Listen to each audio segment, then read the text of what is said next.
Hello friends, तो हमने last episode में मिस चू वेन की एल्डर वू तियान ने ब्लू फिनिक्स को समन किया था। तो ये एपिसोड भी वहीं से स्टार्ट होती है, जहाँ पर दिखाया जाता है एल्डर वू तियान ब्लू फिनिक्स के जरिए जैक पे अटैक कर दिया था। उस अटैक के इम्पैक्ट की वजह से जैक दूर जाके गिरता है। ये देखकर मिस चू वेन एल्डर वू तियान को देखते हुए अपने मन में कहती है, एल्डर वू तियान आज इतने गुस्से में क्यों है? ये लड़का एक अननोन पर्सन ही तो है, उसके लिए इसे मारा तो नहीं जा सकता ना। वहीं दूसरी तरफ जैक के सामने उसकी सिस्टम ओपन होते हुए कहती है, मैं आपको सजेस्ट करती हूँ कि आप एम्बुलेंट स्किल का इस्तेमाल करते हुए यहाँ से भाग जाए। जैक अपने सिस्टम से बोलता है, मैं एक रियल मैन हूँ तो मैं पीठ दिखाकर नहीं भागूंगा। पर एक बार फिर फिनिक्स जैक के ऊपर अटैक करती है। ये देखकर जैक खुद से बोलता है, अब तो भागना पड़ेगा, और वो अपनी एम्बुलेंट स्किल का इस्तेमाल करते हुए वहाँ से भाग जाता है। जैक की टेक्निक देखकर एल्डर वू तियान कहती है, इसकी टेक्निक तो बहुत ही ज्यादा अजीब है, मैंने ऐसा टेक्निक कभी नहीं देखा। उसके बाद एल्डर वू तियान मिस चू वेन को कहती है, मिस चू वेन, आप इस लड़के को पहले से जानती थी? चू वेन कहती है, नहीं, मैं इसे नहीं जानती। ये लड़का अचानक ही मेरे सामने आकर मुझे परेशान कर रहा था। उसने अपने इंट्रोडक्शन में सिर्फ यही बताया था कि वो एक गॉब्लियर है। और मिस चू वेन आगे बताती है, लियू यॉन को भी उस लड़के ने हराया है। ये सुनकर एल्डर वू तियान कहती है, वो लड़का टेक्निक्स के मामले में बहुत ही ज्यादा अमेजिंग है। उसके बाद एल्डर वू तियान अपने सैनिकों के साथ वहाँ से चली जाती है। अगले सीन में हमें जियान यूंग सेक्ट को दिखाया जाता है, जहाँ एक एल्डर सेक्ट के लीडर से कहता है कि मैं नहीं जानता कि इसकी वजह क्या है, पर बस दफा बीस्ट बहुत ही ज्यादा पागल हो चुका होता है, जिसकी वजह से हमारे सेक्ट के कई लोग मारे जाते हैं। जिस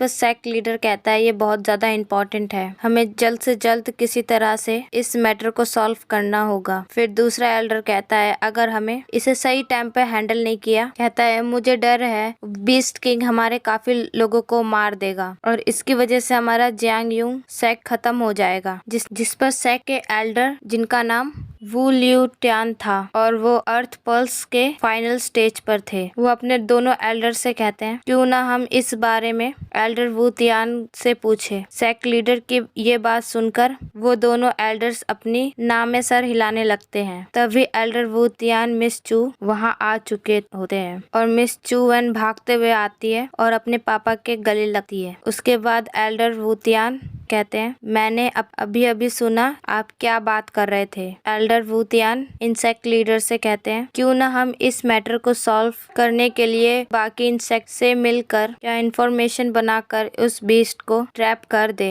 ये सुनकर सेक्ट लीडर खुश होकर कहते हैं, ये तो बहुत ही अच्छा आइडिया है, हम बिल्कुल ऐसा ही करेंगे। तभी लियू यान खड़ा होकर सेक्ट लीडर से कहता है, मास्टर चू, मेरे फादर ली जियान सेक्ट के मास्टर है। हमारा ली जियान सेक्ट भी इम्पोर्टेंट अलायंस का मेंबर है और अगर आप चाहे तो हमारा आपके ट्रैप इंफॉर्मेशन बनाने में मदद कर सकता है। पर एक लड़के ने अंदर ही आकर मुझे नुकसान पहुंचाया और मुझे ऐसा लगता है आपको उस लड़के के साथ जरूर कोई ना कोई कनेक्शन है। ये मिस चू वेन अपने फादर के कान में जाकर बताती है, लियू यान झूठ बोल रहा है। ये जानते हैं कि उस लड़के का हमारे सेक्ट के साथ कोई भी लेना देना नहीं है। पर सेक्ट लीडर लियू यान से माफी मांगते हैं और उससे कहते हैं, हमें माफ कर दे, हमारे सेक्ट में किसी ने आपको नुकसान पहुंचाया है। मैं इसकी इन्वेस्टिगेशन जरूर करवाऊंगा और इस मामले को क्लियर करूंगा। यह सुनकर मिस चुएन अपने फादर को रोकने की कोशिश करती है और कहती है, फादर ये झूठ बोल रहे हैं। मगर सेक्ट लीडर मिस चुएन को रोकते हुए अपना सर हिलाते हैं। सेक्ट लीडर की ये बात सुनकर उस पर लियू यान कहता है, अगर ऐसा है तो ठीक है, अभी के लिए मैं जाता हूँ। ये कहकर वो वहाँ से चला जाता है। अगले सीन में हमें जैक को जियान यून रिवर के पास देखते हैं,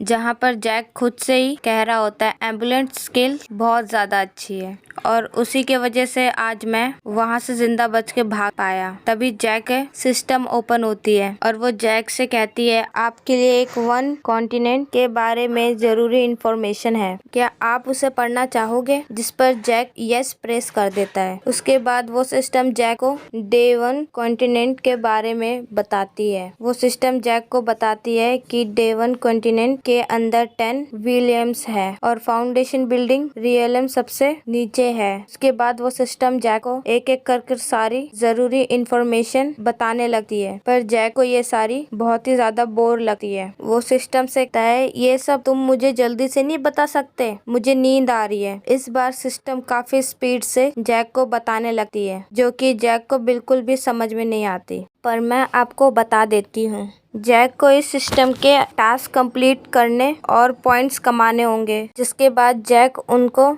उस पॉइंट्स की मदद से जैक अपने ट्रेंड्स और टेक्निक बाय कर सकता है और उसके बाद जैक को ट्रेंड्स और टेक्निक्स के मदद से अपने लेवल को अप कर सकता है। और जैक ने सिस्टम का दिया हुआ टास्क पूरा कर दिया था, जिसकी वजह से जैक का लेवल अप हो गया था। ये देखकर जैक बहुत खुश हो गया था। खुश होते हुए अपना ऑरा रिलीज करता है, जो वाकई बहुत ज्यादा पावरफुल था। अपनी पावर को फील करते हुए जैक खुद से ही कहता है, अभी के लिए इतना ही काफी है, मैंने इतना जल्दी लेवल अप कर लिया। मैं वाकई कॉन्टिनेंट का बेस्ट ऑर्डिनरी कल्टीवेटर हूँ। वहीं जैक की एनर्जी उस रिवर में मौजूद एक बीस्ट ने भी फील कर ली थी और तभी वो बीस्ट उससे रिवर से बाहर आ गया था। ये बीस्ट और कोई नहीं, बीस्ट किंग ही था। बीस्ट किंग जैक को सामने देखकर जोर से रोर करता है, जिसकी वजह से जैक थोड़ा पीछे खिसक गया था।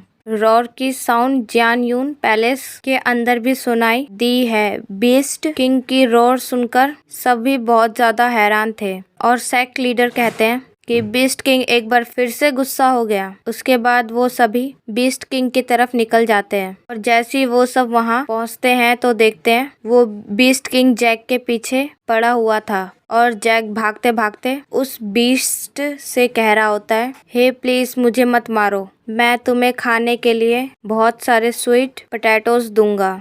और ये कहकर जैक अपने सिस्टम की मदद से एक बार फिर से एवलॉट स्किल्स का इस्तेमाल करते हुए लगता है, पर वो सिस्टम जैक को बताती है कि अब दोबारा एम्बुलेट स्किल का 24 घंटे का बाद ही कर सकते हैं। इसलिए मैं आपको सजेस्ट करती हूँ कि कूपन का इस्तेमाल करें। पर तभी उस बीस्ट किंग ने जैक पर अटैक कर दिया था, जिसकी वजह से जैक पेड़ों से टकराते हुए काफी दूर जाके गिरता है और वो बीस्ट किंग अपना बड़ा सा पाँव जैक के ऊपर रखने ही वाला था। ये देखकर जैक बहुत ही ज्यादा डर गया था। वहीं दूसरी तरफ सेक्ट लीडर बीस्ट किंग को रुकने के लिए कहते हैं, पर तब तक वो बहुत ज्यादा देर हो चुकी थी। उस बीस्ट किंग ने अपना पैर जैक के ऊपर रख चुका था। ये देखकर सेक्ट लीडर सैड होते हुए कहते हैं, इस बीस्ट किंग ने जैक की जान ले ली। तभी बीस्ट किंग के बहुत ही ज्यादा गोल्डन ऑरा निकल रहा होता है और ये ऑरा और कोई नहीं बल्कि जैक के ऊपर से निकल रहा होता है। जैक ने सिस्टम का कूपन इस्तेमाल कर लिया था, जिसके वजह से जैक की पावर बहुत ही ज्यादा बढ़ चुकी थी। वो ऊपर हवा में उड़कर और उसकी बॉडी पर गोल्डन आर्मर भी आ गया था। उसके बाद जैक बीस्ट किंग के ऊपर ट्रैप फॉर्मेशन बना देता है और अपनी पावर का यूज